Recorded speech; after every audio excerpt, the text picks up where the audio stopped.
Hello friends, तो आज हम बात करने वाले हैं इकोनॉमिक ऑफ पब्लिक इंटरप्राइजेस। ठीक, इस पे हम ऑडिट ऑफ पब्लिक इंटरप्राइजेस, इससे रिलेटेड हम एमसीक्यूज करने वाले हैं आज।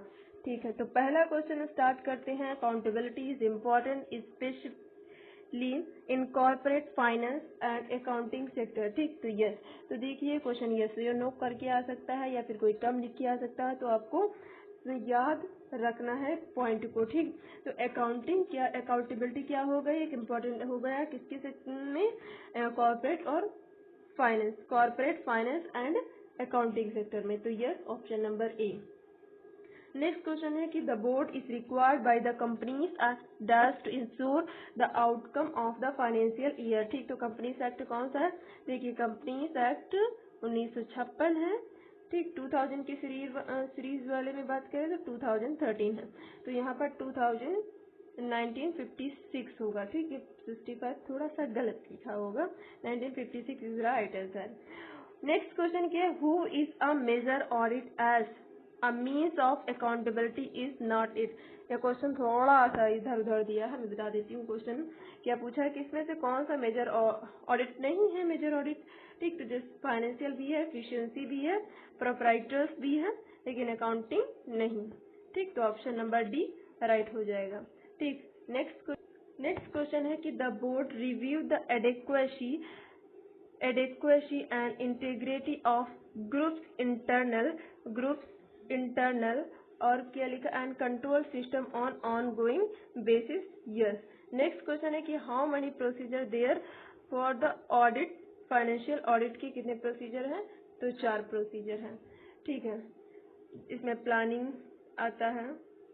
ठीक है, आपको इसके बारे में ठीक, प्लानिंग होता है। ठीक, प्लानिंग होता है और प्लस इंटरनल कंट्रोल होता है, प्लस टेस्टिंग होता है और प्लस रिपोर्टिंग होता है। ठीक, तो ये क्या हो गया, एक प्लानिंग जो है वो एक हो गया, दूसरा इंटरनल कंट्रोल हो गया, तीसरा टेस्टिंग हो गया, चौथा जो है रिपोर्टिंग हो गया। तो ये 4 जो है प्रोसीजर होते हैं किसके, फाइनेंशियल ऑडिट के।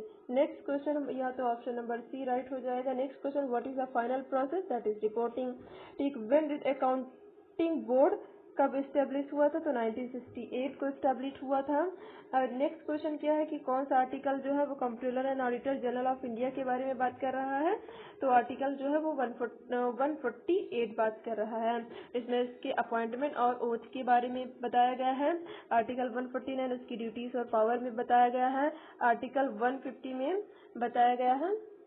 देखिए बता रहे हैं, देखिए आर्टिकल 150 में बताया गया है कि जो अकाउंट्स है यूनियन और स्टेट के, वो रखे जाएंगे उसी फॉर्म में, उसी प्रेस्क्राइब्ड फॉर्म में रखे जाएंगे जैसा कि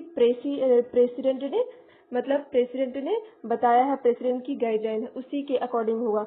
आर्टिकल 151 में के अकॉर्ड में क्या कहा गया है कि जो रिपोर्ट होती है काय की, जो कि यूनियन से रिलेटेड है, वो सबमिट की जाएंगी प्रेसिडेंट को, और जो comptroller auditor general of India की जो रिपोर्ट्स होती हैं वो अगर स्टेट से अगर रिलेटेड है तो वो सबमिट की जाएंगी गवर्नर को। ठीक, तो आर्टिकल 151, 150 और आपको 149, 148 अच्छे से पता हो गया होगा। नेक्स्ट क्वेश्चन बात करते हैं कि all the transaction of central and state government और ऑडिटेड बाय कैग। ठीक, तो यस क्या है, V Narahari Rao was the first. ठीक, तो ये फर्स्ट थे civil servant who worked comptroller auditor of general, तो yes option number A right हो जाएगा। नेक्स्ट क्वेश्चन क्या है कि the comptroller and auditor general of, नहीं क्या लिखा, constitution of India has a provision independent officer for CAG and controller, तो यस ऑप्शन नंबर ए।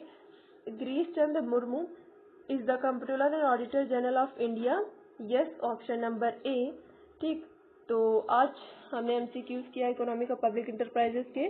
ठीक, और ऑडिट पब्लिक इंटरप्राइज से रिलेटेड, और आगे हम भी इसके सीरीज बिल्कुल आते रहेंगे। तो wish you all the best, please like share subscribe our channel. Thank you very